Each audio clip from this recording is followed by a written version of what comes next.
Assalamualaikum warahmatullahi wabarakatuh. Alhamdulillahilladzi at'amana binil iman wal islam. Assalatu wassalamu ala sayyidil mursalin sayyidina wa maulana Muhammadin.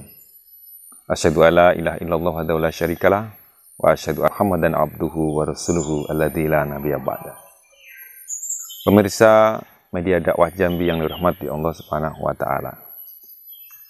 Bulan Ramadan adalah bulan yang mendapatkan kedudukan yang istimewa di sisi Allah Subhanahu wa taala. Salah satunya adalah bulan Ramadan disebut sebagai Syahrul Quran, bulan Al-Quran. Kita bisa melihatnya di dalam surat Al-Baqarah 185. Allah Subhanahu wa taala berfirman, A'udzubillahi minasyaitonirrajim. Bismillahirrahmanirrahim.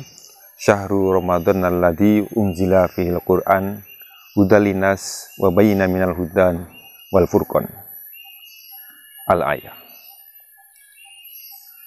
Bulan Ramadan di mana diturunkan Al-Qur'an sebagai petunjuk bagi manusia dan juga penjelasan-penjelasan dari petunjuk-petunjuk itu dan sebagai pembeda antara hak dan yang batil. Terkait dengan ayat ini, Imam Ibnu Katsir rahimahullah menjelaskan bahwa Allah ingin memberikan pujian terhadap bulan Ramadan, di mana bulan Ramadan adalah bulan satu-satunya di mana diturunkannya Al-Quran. Dalam ayat lain, yaitu di surah Al-Qadar, Allah Subhanahu wa taala berfirman, Inna anzalnahu fi lailatul qadar. Wa ma adraka ma lailatul qadar. Lailatul qadri khairum min alfi syahr. Allah menurunkan salah satu malam, yaitu malam Lailatul Qadar, yang dijelaskan bahwa malam Lailatul Qadar ini lebih baik daripada 1000 bulan, dan malam Lailatul Qadar ini hanya ada di bulan Ramadan. Inilah salah satu bentuk keistimewaan dari bulan Ramadan. Pemirsa yang dirahmati Allah Subhanahu wa taala. Para sahabat, para generasi tabi'in, generasi tabi'ut tabi'in sangat memahami bahwa bulan suci Ramadan ini adalah bulan Al-Qur'an, dan mereka selalu berupaya untuk mendekatkan diri dengan Al-Qur'an, membaca, mengamalkan, memahami isi Al-Quran di setiap bulan-bulan Ramadan khususnya.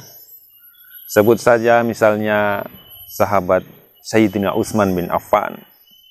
Beliau sampai menghafalkan Al-Quran dan juga setiap bulan Ramadan membaca Al-Quran dan menghatamkan setiap harinya.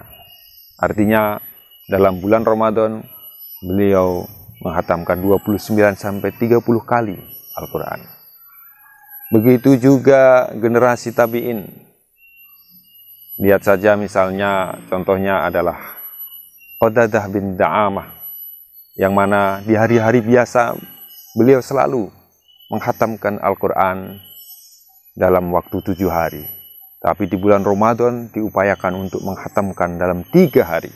Bahkan diriwayatkan di 10 hari yang terakhir beliau selalu menghatamkan Al-Quran setiap harinya. Tidak kalah juga generasi tabi'ut tabi'in. Salah satu imam besar kita, Imam Syafi'i rahimahullah. Beliau sampai menghatamkan Al-Quran, membacanya setiap bulan Ramadan sebanyak 60 kali. Artinya setiap hari tidak kurang dari 2 kali beliau menghatamkan Al-Quran. Subhanallah. Lalu bagaimana dengan kita? Pemirsa yang dirahmati Allah Subhanahu wa taala. Jika kita kembali pada ayat 185 surah Al-Baqarah tadi, bahwa Al-Quran diturunkan sebagai hudal linnas, petunjuk bagi manusia, sekaligus pembeda antara yang hak dan yang batil. Maka seharusnya Al-Quran ini menjadi pedoman hidup kita menjadi petunjuk dalam hidup manusia. Tapi pada kenyataannya kita harus prihatin dengan kondisi umat Islam saat ini. Jangankan untuk mengamalkan Al-Quran, membaca, memahami, tidak banyak yang melakukan. Maka dari itu, kita harus selalu berusaha. Apalagi di bulan Ramadan ini, sebagai syahrul Quran, kita harus upayakan. Kita bentuk pribadi kita yang senantiasa untuk mendekatkan diri dengan Al-Quran. Teruslah kita membaca Al-Quran, teruslah kita untuk memahaminya dan berusaha untuk mengamalkannya. Mudah-mudahan kita termasuk dalam bagian dari orang-orang yang akan didatangi oleh Al-Quran di yaumil akhir kelak sebagai teman Al-Quran. Mudah-mudahan bermanfaat. Billahi taufik wal hidayah. Assalamualaikum warahmatullahi wabarakatuh.